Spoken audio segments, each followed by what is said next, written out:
Correct యాద పెట్టుకో 15 రోజులు ఈ రోజు నుంచి సార్. ఇక నీ డౌన్ ఫాల్ స్టార్ట్ అవుతుంది. సేమ్ మాడంటి గోపీనాథ్ గారి మీద ఏం స్టార్ట్ చేసినా నీ మీద ఇవాళ స్టార్ట్ చేస్తున్నా. 15 రోజుల లోపల నువ్వు అదే శ్మశానంలో ఎండ్ అవుతావు. రాసి పెట్టుకో. దేనికి సార్? నాతో పెట్టుకున్నావు లేలే, నాతో పెట్టుకున్నావు. నేను చెప్తున్నా, సేమ్ పూజ స్టార్ట్ చేసినప్పుడు పని ఇప్పుడు స్టార్ట్ చేసిన శుక్రవారం పూట కరెక్ట్ 15 రోజుల లోపల నువ్వు నాశనం అయి సేమ్ రోగం వచ్చి వస్తావు. 15 రోజులు ఇవాళ నుంచి లెక్క పెట్టుకో. ఎందుకు సార్ నాకు అట్లా సాధన పెడతావు? నీతోటి ఏం పెట్టుకున్నా నేను? ఆల్రెడీ పూజ స్టార్ట్ చేసిన 15 రోజులు అంతే.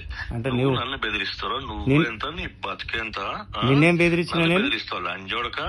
రాసి పెట్టుకోవాలి. 15 రోజులు రా. నీ పెళ్ళ ముండమయ్యకపోతే నన్ను అడుగు. 100 కోట్లు ఖర్చు పెడతాగా నేను రోడ్డు మీద తీసుకొస్తా లంజోడక. ఏం మాట్లాడుతున్నావు నువ్వు? ఎందుకు నోరు జాడుతున్నావు? ఏమన్నా నిన్ను? చూడు, సేమ్ కుక్క సావు కిడ్నీ రోగం వస్తుంది రేపు పొద్దు నుంచి నీకు. అరే నువ్వేం పైకి వెళ్ళి 3 పల్లె, నువ్వేం దేవుడు కాదు గాని నువ్వు అంటే నాకు తాగుతుంది.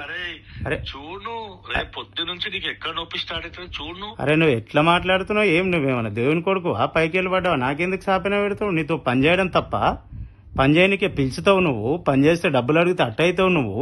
ఇదేం పద్ధతి అని నాకు అర్థం కాదు. లంజోడికి ఏంది నువ్వు చెప్పి చేస్తున్నాడు చూడు. నువ్వు లంజోడికి ఏంది నాకు అర్థమైతే లేదు.